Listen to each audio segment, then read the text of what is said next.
CCFAP.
Air show for the month of March. We're still in March, right? And in the final days, and we're excited to have you join us.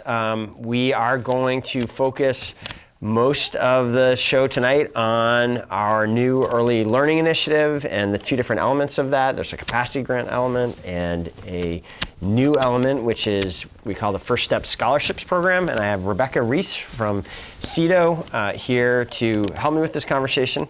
And we also, of course, as usual, want to hear from you. So the number's there on the screen, 862-3966. Call us to talk about high-quality childcare, about the main topic of the show, but we're also happy to talk about anything else that's on your mind that has to do with the city of Burlington as we head into spring here. It is feeling spring-like today, finally, huh? Absolutely. It's gorgeous out there today. It is a beautiful day. I actually got down on the bike path for a few minutes and saw the new park that we're going to be opening up this summer there on the we're going to be calling it, I think, Waterworks Park on the west side of the water plant, and that's going to be an exciting part of the summer. So we're happy to talk about that as well, or other parks. If people want to talk about City Hall Park, which has been in the news again, we can do that. But first, let me tee off the conversation about high-quality childcare and Burlington's Early Learning Initiative. I'm really excited about this. This is something that I have wanted to do really since being elected. Somehow, I read one book during the long campaign when I first was running for this job, which was Paul Tuff's Whatever It Takes, which is a great book about the Harlem Children's Zone and what they have done to really turn around that part of New York City. And one of the big things that they did was to have a big push on early learning and a whole series of programs there, the baby college. But what I came away from that and other things over the last, other kind of early conversations I was part of in my first couple of years as mayor was a sense that high-quality childcare may be the most important neglected area of public investment in America. We actually spend, if you think about it, very little public money on our youngest kids, ages 0 to 3. Once kids get into the kindergarten system, we then start spending a lot of public money. And now, even with pre-K, we spend some public dollars on 4 and 5-year-olds that are not yet in the kindergarten. But we are unique among kind of industrialized nations, if you will, for how little we spend in those earliest years. And that is ironic and unfortunate in that that is probably where government spending could have the biggest impact on social problems, on the lives of those kids. So much happens in terms of brain development and in terms of just sort of setting the behaviors and the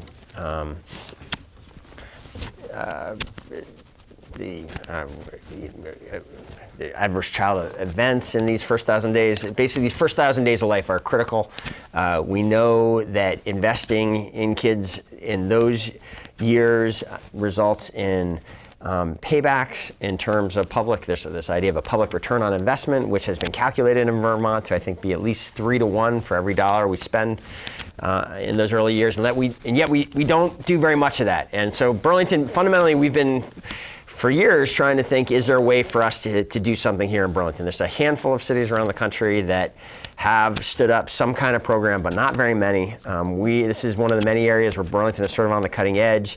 And for the last couple of years now, we have had some progress on this. So I'll take a breath here and turn it over for you, Rebecca. Why don't we dive right into the exciting news? We can come back to the capacity grant, but why don't we start with what we're in the middle of right now, in case there's anyone watching out there now or on the kind of replay of this show. There's actually a very exciting opportunity that is open to people right now and will be open until April 5th. And we're calling it the First Steps Scholarship Program.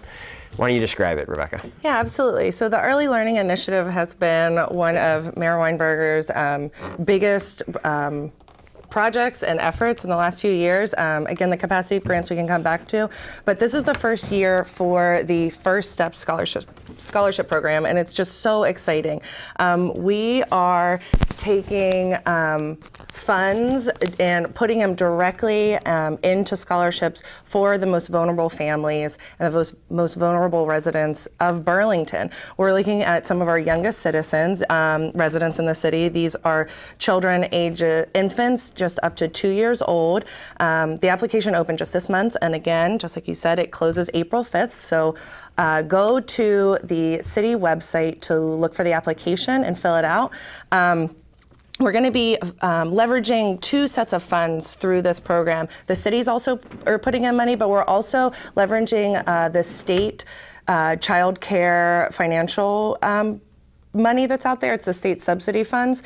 And to help with this process, we've actually hired somebody to, through the Let's Grow Kids nonprofit, to help with the applications. We don't want to be able to, or we don't want to be creating any other additional barriers to getting people to access so, like, these literally, funds if and these someone programs. wants to fill out an application, they can get some help with that. There's some complexity to the application, especially if maybe English isn't your first language, and this person would actually help with the completion of the application. Absolutely. So like I said, the application is on the city website.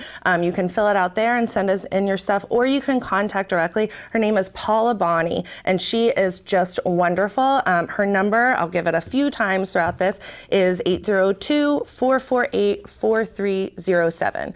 So she's helping throughout the process to help fill out the application and also to pull the documentation together. So the folks that are actually eligible for the program, you have to make 65% or less of the area median income. This varies depending on family size. So right on the application, those numbers are there, so you can kind of check that out and see. So you'll have to prove how much money you make, whether it's through information from your employer, your W-2, pay stubs, anything like that. You also have to prove that you're a Burlington resident, because this money can be used for childcare outside of Burlington, but it has to be used for Burlington families. So you have to prove your residency. And then once you get through the application program with Paula, we'll work with you to also find a spot. We are accepting 20 children in this first year. It's our pilot year, so we want to make sure that we can get it right with these first 20 children. So we have slots held around the area, both in Burlington and a couple surrounding towns as well, in high quality childcare centers. Yeah. That's a key point. Let's talk about that a little bit. And this idea of high quality childcare, I think, to some is not intuitive what that means necessarily, but it turns out it's really critical. It's the difference between a child in this first 1,000 days of life having a high quality experience where they're really being getting a lot of individualized attention, where they're being stimulated and engaged consistently. The difference in outcomes for kids that have that kind of high quality experience versus something less, where they're put in front of a television set or just not, put in a corner to kind of play on their own, or to be kind of extreme about it, has a huge impact on whether or not this is actually a positive experience and helps with that child's future development or not. So that is a key part of this, right? The money that we're making available is for scholarships for Burlington kids ages 0 to 3 ultimately, but they have to be 2 when they apply, I think is the point, Absolutely. right? But it's to help kids from 0 to 3 years of age. However, the other, and you can use these scholarships anywhere if it's helpful for that family's life because there's a job out in Milton or Williston or something like that. You can take the scholarship as portable. You can go there, but it has to be invested in a high quality program defined as a program that I believe is getting 4 or 5 stars from the state's grading system. Is that right? Yeah, absolutely. So registered child care centers all over the state, including in Burlington, are rated on this STAR system. And so high quality actually constitutes 4 and 5 stars. Yep. So this funding has to go to children that are enrolled in high quality child care centers. So 4 and 5 stars. But like I mentioned earlier, we actually have 20 held slots around the area. So we're happy to work with those families that are awarded a scholarship to either use one of those spots, or they can, if they have a spot somewhere else, they can use the funds there.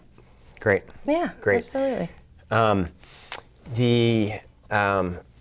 that is one of the hopes that, what is the kind of theory of change here? What is this program going to do? Well, first of all, it should really help kids that otherwise, we know there's a big gap. We know there's something like 300 or so kids born into Burlington families every year. Yes. So call it 900 in ages 0 to 3. And we know that the number of high quality slots, childcare slots in Burlington at least, serving that population is around 100 or something like that, right? Yeah, absolutely. It definitely does not keep pace with all the children that are being born in the city and in the area. It's really difficult to find childcare around here, and it's one of the issues that this whole program is really trying to address, both with now the scholarships, getting families directly into these slots, and also trying to create new ones through the capacity grants that have been going on for a couple years now. Yeah, exactly. So we'll talk about the capacity grants in a second. Mm-hmm. My hope too is that if we get this new program really stood up and stable, and it's clear it's going to be there for a while, and it should be. The funding source for this is a structural part of the budget. We have these essentially restricted funds that per our charter are supposed to be used. Were originally money that was flowing to the schools, frankly, but then the state financing said that was not legal. And so we are I think consistent with the spirit of that initial charter amendment that creates this funding source. We are doing something that certainly benefits the schools in that investing in kids 0 to 3 will downstream, when we talk about these public returns on investment, all the studies suggest that if you get this right, the need for special education later on is less, the need for all sorts of negative public spending, to address problems goes down, whether it's corrections or drug treatment, or what happens to kids in those early years, has a big impact on those downstream events, is the belief. And so I guess the point I'm trying to make is I think if we create this program, it's clear it's going to be around, and we can even grow it, and we're already looking at ways without going to taxpayers to try to grow this program over time. And there should be ways to fund this over time, and that if it really does save us in other areas, we should be able to redirect some funds, whether it's healthcare dollars or perhaps someday other public sources, into growing this program. The existence of these scholarships could lead other programs to say, we really should think about upgrading so we become a 4 or 5 star program, or maybe the existing 4 and 5 star programs, when they see that there are going to be more of these kids coming through with these funding sources, they may expand the number of slots. And I think the scholarship program, hopefully, if it works the way it did in Minnesota, which is our model for a lot of this program should actually expand the number of high-quality slots that exist in the area on its own. In addition to that, we have this grant program. So why don't you talk about that? Oh, yeah, absolutely. So the grant program has been going on for a couple years now. The first year was last year. We had several applications and awardees come in, and we actually created, and will be coming online, 62 new spots in town. Several of these are at the YMCA, which will come on next year, and even more of them are at the Sarah Holbrook Community Center, which should be coming on in 2021, which is just incredibly exciting to be able to pull all those new spots right here into our city. Other spots were created in various other centers as well. So that has been a huge help to the city and to try and really address this issue. Yeah, and then the scholarships will just continue to pull in funds, both from the city and, again, from the state child care subsidy program as well, because the scholarship is set up to leverage both of those funds for each family. Yeah.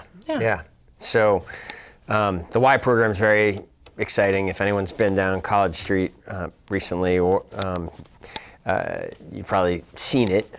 This is the old Ethan Allen Club that is now under, it's a massive construction site, and they're moving right along. Their steel is up. They're starting to close the building in.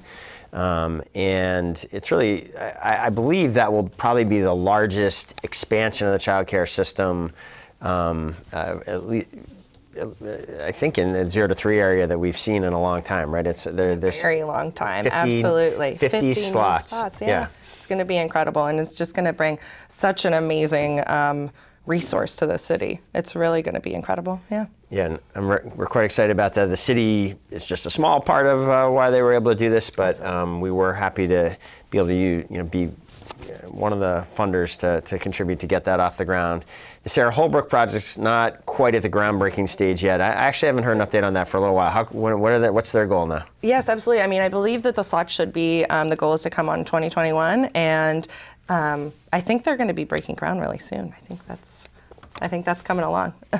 Great. Well, yeah, absolutely. That's exciting. It is very exciting. And how many spots there? What's the expansion there going to be? 8. 8 there. Great. Yeah, absolutely. But that's a totally new program for them, which is just really great. They're going into the infant and toddler care. Awesome. Yeah. We also had Ohavi Zedek open up a new facility. A new facility, for sure. That was kind of a cool example where it was a pretty small amount of money that the city invested, but it really kind of helped unlock. It was basically helped pay for a bathroom renovation, I believe, right? Yeah, absolutely. So that they could get through the state regulations and make sure they meet all of this. Yeah. For a couple other grants, what we've done has been more at the planning stage. A couple of planning stages, and also we worked with a couple centers in town to just help stand them up and make them stronger footing, financial footing, be able to purchase their building, things of that nature. So it was really great. In the process, we've also been working with the family room really closely as well. We helped them get through opening registered preschool classroom and getting the state subsidy funding through that to have that new revenue.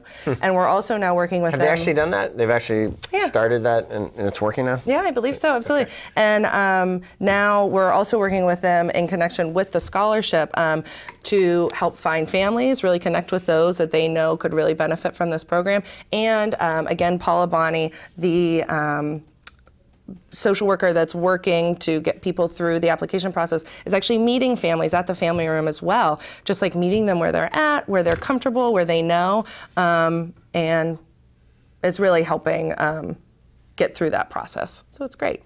Excellent. Yeah. All right, 862-3966 is the number if you're interested in calling and talking about this or anything else.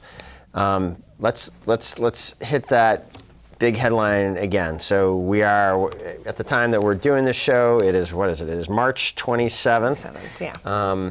The application process is open for at least another 8 days. Like that first deadline at least is April 5th, right? There's a possibility, I guess, if we don't fill all the slots immediately, that people could apply later. But if this is appealing to you or someone you know, now is the time to act on it. You have until you got to get it in by a week from Friday, by April 5th. The way to get an application, you can go to the city website, or as you said, you can go to the family room. You can go really to any of the high quality child care centers. I think in Burlington are all well versed in this, and Absolutely. they can, so if you already have a kid in one of these systems, you're just walking by the Y, you can stop in and they're probably going to be able to help you. And you can get on the phone with Paula and talk through all the details. Yeah, exactly. And the application is on the city website, so it's easy to find. It's right there on the home page. Paula Bonney, again, her number is 802-448-4307. Accepting applications until April 5th. After that, we can still accept them. You'll just potentially go onto the waiting list, and we'll pull from there at a later time. The family room knows about it, and again, just like you said, all the high quality child care centers in the area know. One cool thing that you guys have done is, I've seen it on the handout, and I think it's on the website as well, is the kind of critical information for getting the ball rolling, at least, is translated into 6 or 7 different languages, I believe, right? Yeah. So we're really hoping this is something the various new American communities within Burlington consider and take advantage of if it's of help to them. Yeah, absolutely. And again, especially with the family room connection, they have folks there that can help. We have Paula that can connect you to translation services if that's necessary. And the flyer, which is on the website, but also can be found at the family room and the other centers, has the translations right on the back of it. You know, something, it's interesting, just as we've been standing this up, the state is having a big, there's a big bill in the state that could get action this year, that the state is considering adding some additional funding to the pre-K years, and so that's something we're watching and following as well. If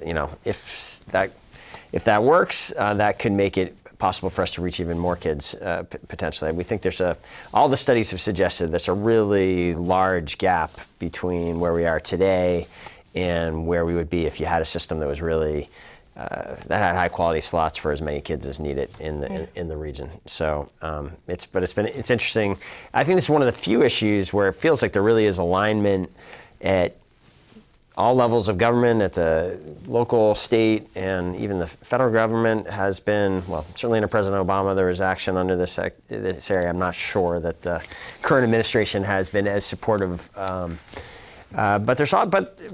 there is actually a lot of bipartisan appeal to this as well. This is, and you see a lot of businesses being very supportive of new investments in this area, in that it's one of the things that, certainly in Vermont, impacts our workforce, that there isn't enough high-quality childcare opportunities. I think it slows the pace that some women who want to get back into the workforce after pregnancy, they stay out of the workforce for longer because of the lack of quality here, and I think it has other kind of negative impacts on the ability of businesses in the area to grow. So it's interesting. It's always been interesting to me about this issue is how broad the appeal is and how many people come to it from different directions, and that's one of the things that I think has given it some momentum right now. Yeah, absolutely. I mean, and even beyond the bill that's in the State House right now, the state has raised the financial assistance numbers twice just over the last year or so. So it's really already bringing more money into the system and really trying to get some more revenue and some more support in there because it's just so needed. Yeah. Well, great. Yeah, absolutely. Rebecca, looks like we have a little bit of time. You want to talk about, you have a role in really another opportunity for a lot of Burlingtonians that we don't, I think is underappreciated as well. Not as many people in the community take advantage of it as they should, which is Burlington's longstanding lead program. Absolutely. Can you speak a little bit about that and how people pursue that? Yeah, for sure. And it's really connected to this work as well. I mean, the whole program is trying to create healthy and safe homes for all Burlingtonians in our city. It's really working to make lead-safe homes. So what we do is we work with landlords and tenants to be able to come into your home, do testing, find out where all the lead-based paint is, determine where the hazards are, and really directly deal with those hazards. Lead poisoning affects the youngest children, so similar to what the scholarship program is working on. Oftentimes what happens is components, friction surfaces, windows, doors that are painted with lead-based paint create dust when you open and close them, whenever you close your door, things like that. And small children that are still displaying the hand-to-mouth behavior go around, they play on the floor, they play with their toys, and they put things in their mouth, and then they end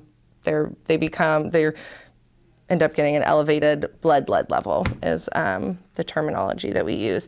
And so our program goes in, does the testing, and throughout the process, we often replace windows in places, we do exterior painting, we strip doors, and we create lead-safe homes for people to live in. It's extremely important, and we've been doing it for a long time. I think we've done over 600 units in the city, which is really exciting, but there's a lot more out there to do. And so, yeah, it's a great program. We have $2.9 million to spend over just the next few years. It's entirely federally funded program, right? Absolutely. It's a fully federally funded program. We pay for the testing. We pay for me to go in and do the risk assessment reports. You come away with reports of where all the lead-based paint is, what work is going to be completed to address those hazards, and then how to continually keep your home and property safe for the future. I think what some people may not realize about, there's probably a lot of things that people don't fully realize about this program, but one, I think, important message is that it is available to any Burlington resident can, at least that first step, the part where it's you who shows up, is the assessment is free to any Burlington resident, I believe. Isn't that right? It is, absolutely. Something we actually did in my home early on while I was mayor, and it was a great, we own an old home. We certainly were aware this could be a potential risk, but really didn't have a whole lot of way. Even as someone who I knew about friction surfaces. I'd been in construction. I had some awareness of the threat, but didn't really have a great sense of how easy it was to address some of the bigger risks.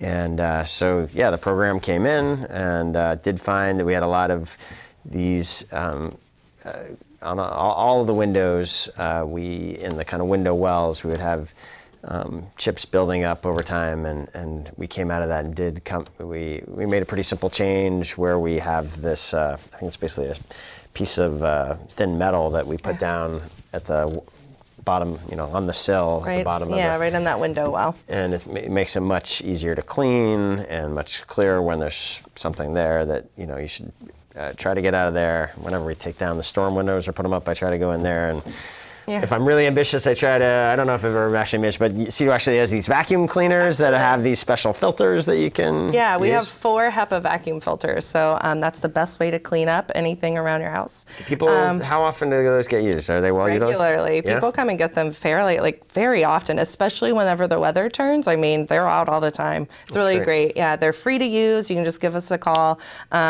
You sign them out, and you keep them for about a week or so and bring them back. It works well, and it's definitely the safest way to be able to clean up around your home, especially around your windows and things like that whenever when the weather So pretty turns. much any house that was built before what, like 1973? 1978. 1978. 1978. Any house before 1978 is eligible for a site visit. I can come out and tell you, give you some information about it, and that's a key year because after that, paint no longer.